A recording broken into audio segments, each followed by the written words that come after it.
Hey guys, what's up? Welcome to my video.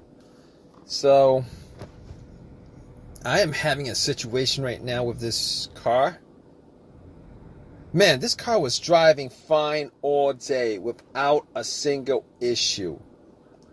So I parked it for about an hour, hour and a half, went jogging, came back and tried to start the car.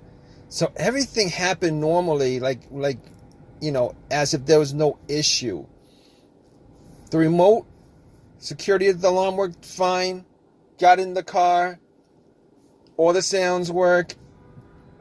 Try to start it. All the lights lit up. Everything worked. Right? Blower motor was blowing. The radio turned on. Everything worked. Except I heard nothing.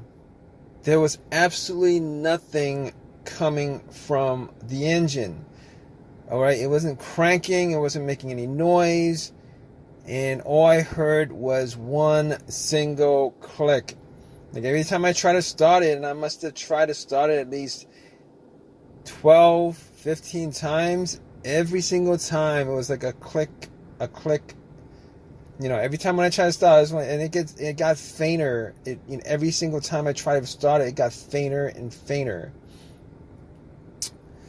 So I was like, okay, this is an issue here, considering, I had the battery. I changed the battery up about a couple months ago, all right, and I was hoping, like, the easiest fix as far as this situation is concerned is maybe the battery is defective, maybe there's an issue with the battery. I mean, I was out for an hour, so leaving it, if I had my lights on, which I didn't, I mean, it wouldn't have drained the battery in an hour.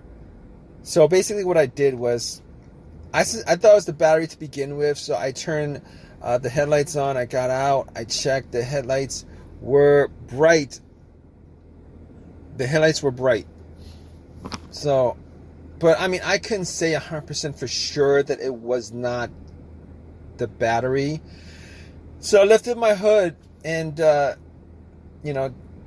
tried to see whether, anything, whether there was anything wrong with the battery, like the terminals, whether the terminals were rusted or something like that. Because I've had situations before where I had another vehicle, another car, where one of the terminals were rusted, and I had to clean it up because I had this kind of like the same issue where I had power to everything. It's just that it wouldn't crank. So I put a hood up, looked at the terminal, and the terminals looked a little bit dirty. It wasn't very, very, very dirty, but there was some kind of white bluish stuff around it, so it was a little bit corroded. All right. Now I have a wire brush, so I have some tools in my trunk. So what I did was I took out a wrench. I unscrew the terminal screws, loosened it up, took it out, took out the wire brush and pretty much just brushed it until everything was clean. All right. So right after that, what I did was I put the terminals back on, hoping that would solve the issue. Got back in my car, tried to start it, and it would not start. It was the same issue. Was getting the same sounds and lights were working. Everything was working, but it would not start. So I was thinking to myself, okay, so now I have to do a little bit more troubleshooting. So obviously, I mean, it could have still been the battery. So what I did was I actually asked somebody to give me a jump. The car was jumped. Tried to turn it on, and it did the same thing. It would not turn on. All right, it was jumped. It was not turned on. At that point, I kind of knew that obviously I knew it wasn't the battery. I you know, as far as that troubleshooting is concerned, I knew that it wasn't the alternator. And the reason why I know that it wasn't the alternator was, if you guys ever have an alternator problem with the alternator isn't working, isn't charging. If you guys put cables to the battery, the car should turn on. All right, it should turn on, but once you take the cables off, the car will just automatically shut off. That's how you know that that's an alternator issue, because you know it's getting power from the cable to jump the battery, to jump the car up, but the alternator's not charging it. That's how you know it's not the alternator. So at this point, I know it's not the battery that's causing it. Just off of troubleshooting that, I know it's the battery that's not causing it. I know it's not the alternator that's not causing it. I know it's the terminals that's not causing it, because the terminals were clean, because I just cleaned it. So what else could it be? So I was looking at the car, and I know that sometimes a weak ground could cause issues with starting. You might get power, but you're not gonna have enough power to start the car up. So I was looking at the grounds, and sometimes you can see where the grounds are. Sometimes the grounds, you know, if you follow the negative cable, and there are, you know, there are a bunch of grounds, you know, under the hood.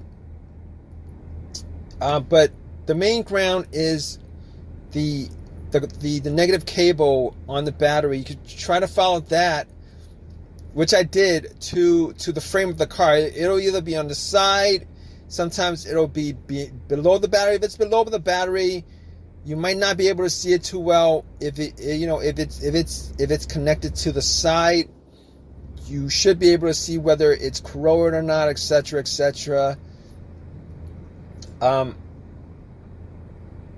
It wasn't the ground. I'll tell you, it wasn't the ground. All right, figured that out. It was in the ground. It was in the battery. It was in the alternator. So at that point, I was thinking, okay, so there's this issue I'm having now. It's a lot more complicated. I'm stuck. It's a lot more complicated than those three things. What else could it be? So I'm thinking to myself, now it does click, and because it does click, it pretty much means that the relay is working. That click is coming from the relay. All right, I did open the box up, the fuse box under the I did open the fuse box up. Now I was looking at all the fuses, trying to see if any of them was burnt. Now it's a hard thing to figure out, even if you unplug all of them. Sometimes there'll be a darkish, you know, if the fuse is burned, you can see it on the fuse. But I did not have a fuse tester on me, so I could not tell whether any of that was causing it. All right, but I know that the starter relay works, and I know that the starter relay works because of the clicking. You know, because of the clicking. There's like one click. All right, I know that it wasn't the relay that was causing it. So basically, now I have this couple last things that I could try to figure out what the issue is. It could be the ECM, the PCM, the car's main computer, but that would also be connected to a fuse. And that would be like the very last thing that I would actually check out if I couldn't figure out any other thing that would be causing it. Okay, so basically, I'm down to a couple other things. Okay, the fuses. Now I wasn't able to test it out, but I will tell you that the situations that I've had previously where the fuses would cause these kinds of issue, it's like this. All right, I've had one occasion where the main fuse blew, and the main fuse was the main fuse that connected the fuse box to the battery. So there was one line that connects to the fuse box, and then there was a fuse that connected that to the fuse box, and that one blew. All right, in that situation, nothing inside the car worked. There was no power to the vehicle whatsoever. It was completely dead, as if there was no battery connected to the car. And which was the situation, considering that the fuse was connecting the battery to the car, and once that blew, there was nothing, there was no power at all. Now I can safely say that that wasn't the cause of this issue. I can say that pretty much because I am getting power to every single thing in this car. I'm getting power to every single thing in this car. All right. So I know it's not the main fuse. If it was a fuse issue, it wasn't the main fuse that was causing it. Now the other situation I had with fuse was, I believe, the fuse to the car's ECM, PCM, fuel pump or something like that. I forget. But the car, that situation, the car would crank. Every time I would try to start it, it would crank, but it wouldn't turn over. The engine wouldn't turn over. Now, once I swapped out that fuse, obviously it started working. All right. Now, here's the thing. All right. I'm pretty sure in this situation, it's not the fuel pump. At least from what I'm seeing so far, it's not the fuel pump. If it was, it would at least crank up, which it's not doing. It's not cranking up at all to get to the point where it actually turns over. All right. So basically, we're up to this stage where I can eliminate a bunch of things. So the last couple of things that I could try to figure out was, maybe it's a security issue, maybe it's a key fob issue. I haven't had any issues with my key fob, any kind of security problems, alarm problems, none of that. But here's the thing. Okay, I'm hoping, when I was trying to fix this, I was hoping that it wasn't the starter, considering I changed the starter out about, I would say, maybe about a year ago. I changed the starter out. All right. Now, I was having this same issue about a year ago.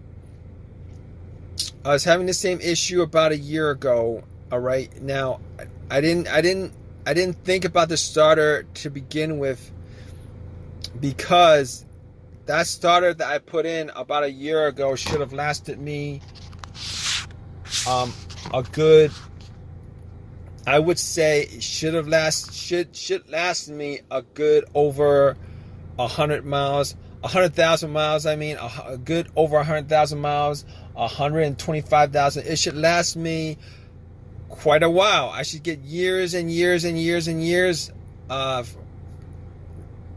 it. But here's the thing about it. When I bought that starter, I bought it as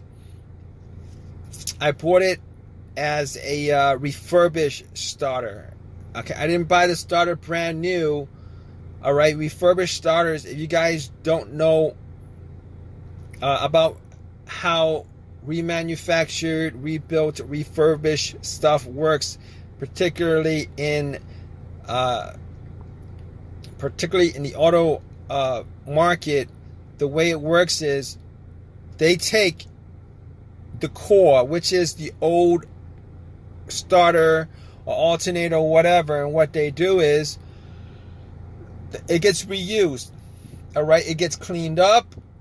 Okay, but when they fix it, they figure what the problem is. When they fix it, they fix that one single part.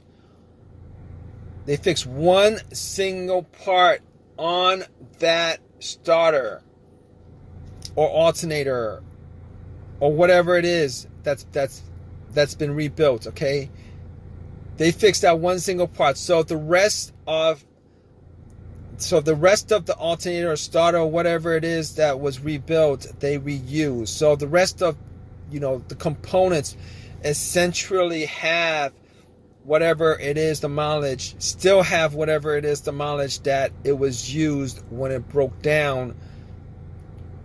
When it broke down. So at this point, I'm thinking it might be the starter. It lasted me about a year, I think, which is not as uncommon as you think, because I've had instances where I had an alternator that was put in, that was a rebuilt alternator, and I had that alternator last me maybe a couple months. But at this point, I'm gonna have to figure out, like, do a little more in-depth troubleshooting, particularly with the fuses, and try to figure out what exactly the issue is. I'm not saying 100% that it is the starter that is the problem, but I don't have enough tools to actually figure out exactly what exactly the specific problem is. But at this point, I am thinking that it is the starter. Now what I could do is I could take some kind of crowbar, if it's long enough, and hit the starter and try to turn on that way, see if that works. But I do not have a crowbar with me, and I'm not going to do that, because I've been waiting for AAA to pick my car up and tow it back home, and then I'll do some really major in-depth troubleshooting on every single thing, just to see what's causing this issue. But I'm going to keep you guys updated. If you guys stay tuned, I'm going to keep you guys updated on what the issue is. All right, guys? All right, guys. So it's the next day. I did a bunch of troubleshooting.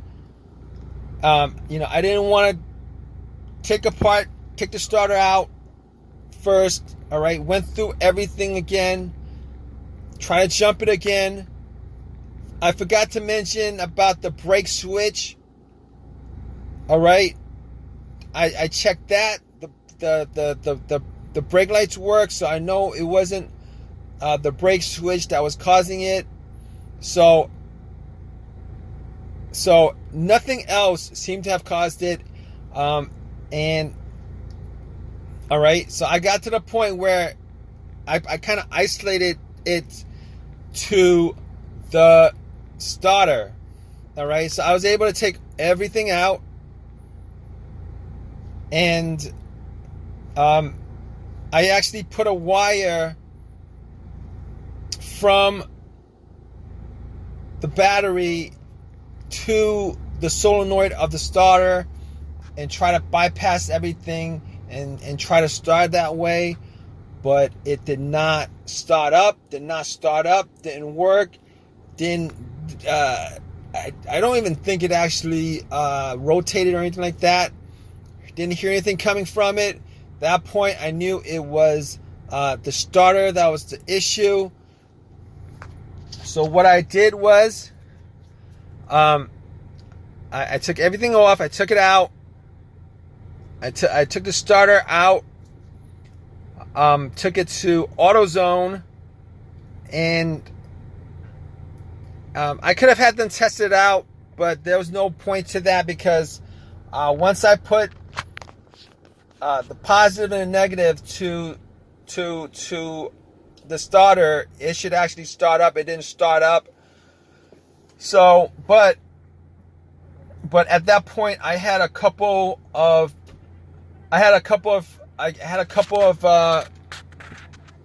choices between getting a brand new starter or a used starter.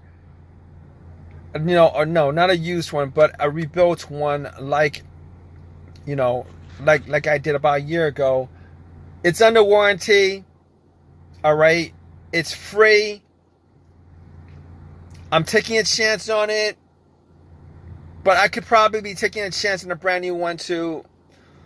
There's less of a chance of the brand new one breaking down, but I would have shelled out like $300 for a brand new starter versus like getting another one for free, and it already killed. This whole entire situation already killed my time. So I was like, you know what? All right, I'm free of $300. What do you guys think I did? I got the free one. I got the exchange one. Now I did have a couple of words for them about how, this starter was defective, that I got it from them about a year ago, etc., etc. Time spent, tow truck, I got AAA, but still, the time spent, etc., etc. They told me they couldn't do anything about that as far as reimbursing me for all that stuff. But it was under warranty. It's under a lifetime warranty. So I got the starter. Popped it in, put everything back together, and cranked it, and it cranked up without a problem. Cranked it up about 3-4 times, no problem. So obviously, if you guys are still here with me, it was the starter that was causing my no start issue, my no crank, no start issue. That was the problem, guys. All right. Listen, if you guys are in this same situation, I hope that this video has helped you guys out in one way or another. Because I actually did go down pretty much each and every troubleshooting thing that you could do in a situation like this, in a no crank, no start situation. If you guys find that going through all the list of the stuff that I did,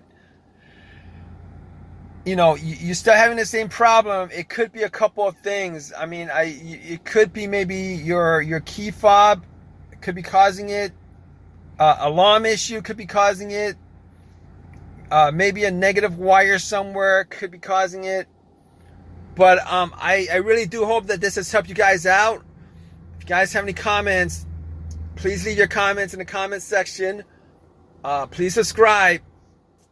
And if you can, please give me a thumbs up on this. All right, guys?